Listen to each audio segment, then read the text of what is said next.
Back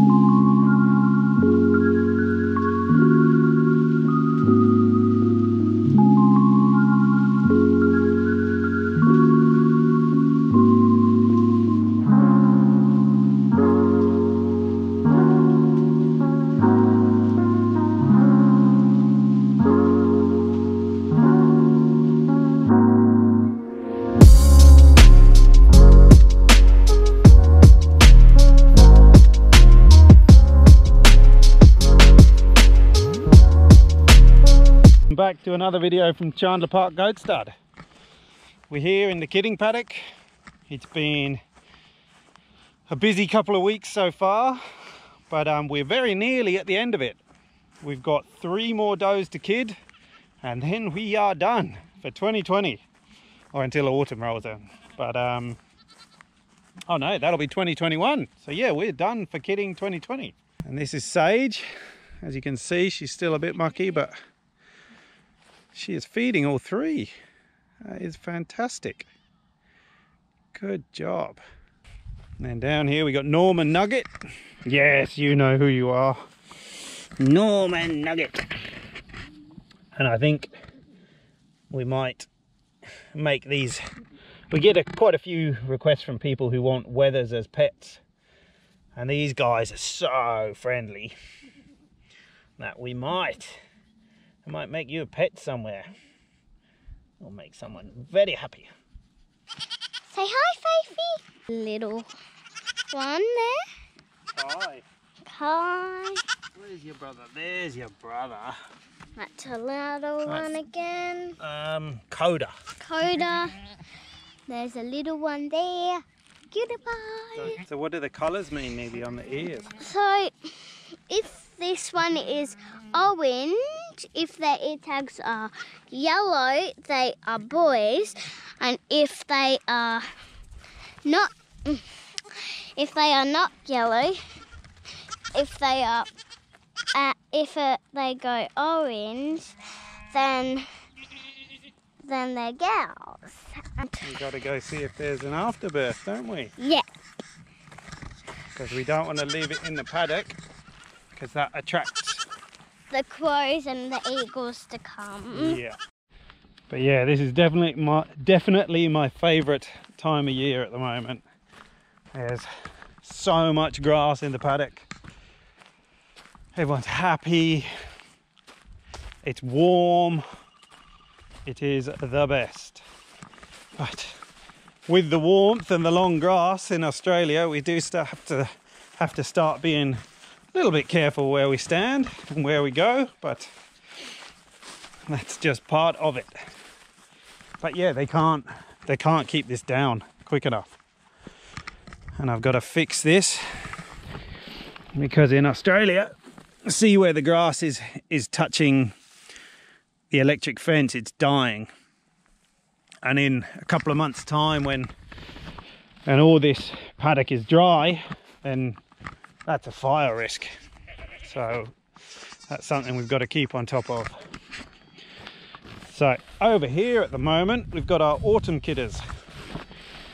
And yeah, they're just having a laze out in the sun. Bit of a feed. We have been using this paddock as the bucks paddock. But yeah, we sort of moved them on a bit. So the autumn kidders have moved in, and hopefully they can keep the grass down a bit more. Got a blooming lake in here at the moment, which is going to be a mosquito breeding ground, which is not ideal, and it's not great for their hoofs. It's like they constantly walk back and forth. Even though I put in a bridge, they constantly walk back and forth through it, and yeah, they're not really designed to be having wet feet. So we had a bit of an accident earlier in the year, and one of the gates over by the pump shed didn't get clinched down properly, and Saul, our younger buck, was in with the spring mate, or the spring does, doing his business. Because the gate was open, we had our autumn kidders in where the spring ones are now. And Opal, I think, got pretty friendly with the buck. And she is definitely pretty fat. But I'm not 100%, but we will see. Yeah, I think she's pregnant. Looking at that. If you look at her body shape, she's been in the same paddock as Opal and eaten the same amount, but just doesn't have the saddlebags like Opal does. And she's still looking in good condition. They all need a brush. They're just molting their winter coat. But yeah, this one here, Giselle, is another one I'm not too sure whether Saul got hold of. So one of the things that the goats seem to like to do is they eat the core of the hay like an apple. And if we're not careful, they'll eat it so much that this collapses, and this being steel, if they've got their head over, it can crush them, suffocate them.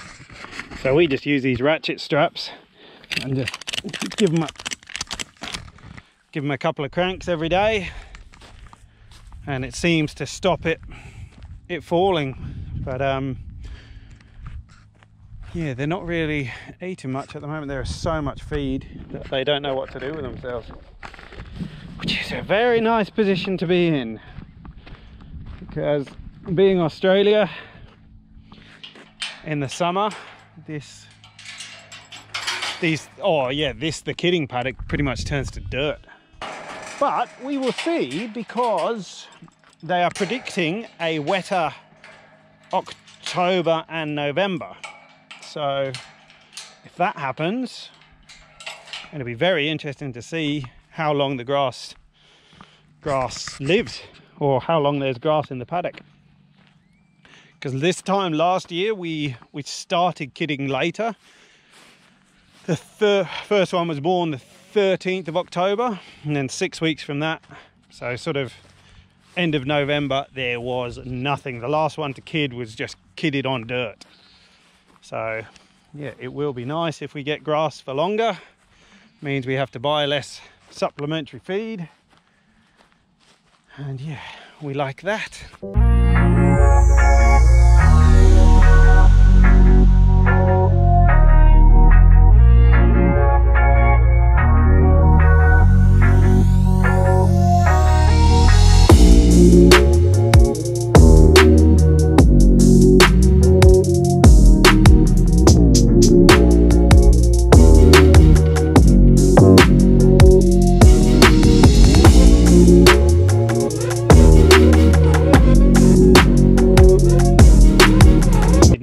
Fill out, she hadn't bagged up massively, and I was pretty convinced that she wasn't pregnant. But yesterday she decided to prove me wrong. And see, Pearl is not very happy with her. She thinks she's got one of his or hers. It's all right, Pearl. So down here we've got Stella. She had twin bucks yesterday. Oh, mate. Oh, hello. Not sure about that. But yeah, she's doing fantastically. We didn't have to pen her. She's feeding the other one. Good job, Stella. But yeah, over here we had one of our does who had triplets, and she was in a real bad way. She wasn't standing up. She just laid down over at the wood heap. She was pooing where she sat, and just, yeah, she was not well. And that's our little Lavender over here. And since then, we gave her a shot of VAM, and yeah, she's picked up beautifully. And she's doing really well. And she's got her two little bubbers with her. This boy is Lincoln, and this girl is Luna. That's it. And you can see why we take one off, because two 2's definitely enough. Just good to see that she's back in action and doing really well. Okay, so one thing I was saying on one of our other videos is one thing we do here when we have triplets, we feel that it's too much for the mum. They've only got 2 teats, so what we do is we'll take one off and bottle feed them. And yeah, I'll introduce you to some of our bottlies, and I might get mobbed. So, so this is what it's like in the lion cage. These are some hungry little kidlets. What are you gonna do? What are you gonna do? What you got? What you got? And this one here, if you can see, probably not,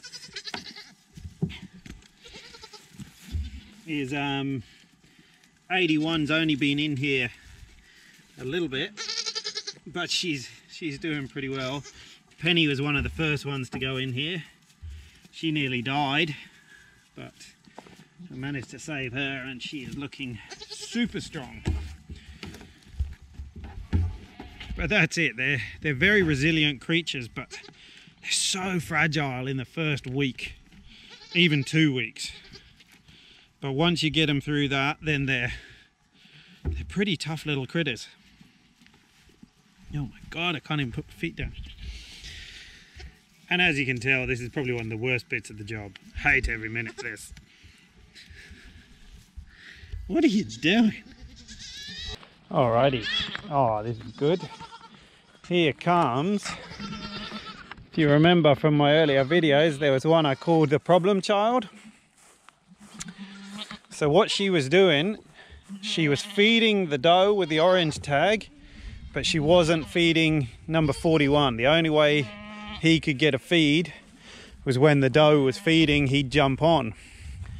And just by keeping them penned up for that 3 or 4 days, she is now so good. And yeah, if the boy walks off, she frets for him. So the little penning thing does work for us. And if you're out there, I'd highly recommend it. There has been so much going on. Yesterday we had 13 born in a day, and we had maidens having triplets. She had one, yeah, this is little Sunshine, who's gorgeous, and she had triplets. One was breech, one had its leg stuck, but she did awesomely. And now this one here, Pearl, she is the mum of our biggest buck. And I haven't really had a good look at these, but she's had 2 pretty decent sized bucks. So really, really keen to see how they go, because they'll probably be keepers. And you can see, like, they're really attentive mums, but they stick their heads in the kennels for so much of the day. All right, so it's time to give the girls their ration of grain. And in an ideal world, what we'd have is somewhere that's locked up, that we can calmly walk in, spread out the feed, and then when we're ready, we would let all the goats in. We don't have that, so it's a mad panic. Ah! Beep, beep, beep, beep, beep, beep. Whew. And this is actually good. Got it, got it, got it!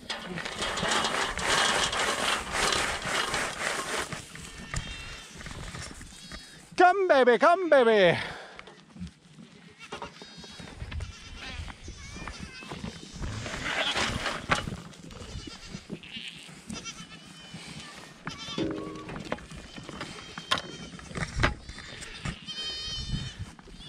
Bedlam normally, but the babies have slowed them down a little bit. All right, that's us done for another episode. Hope you've enjoyed it. If you do, don't forget to like, subscribe, and we'll keep you updated on what happens on Chandler Park Goat Stud. And we've got our website and Facebook and Instagram as well, so we're across the board. Come check us out. All right, catch you later.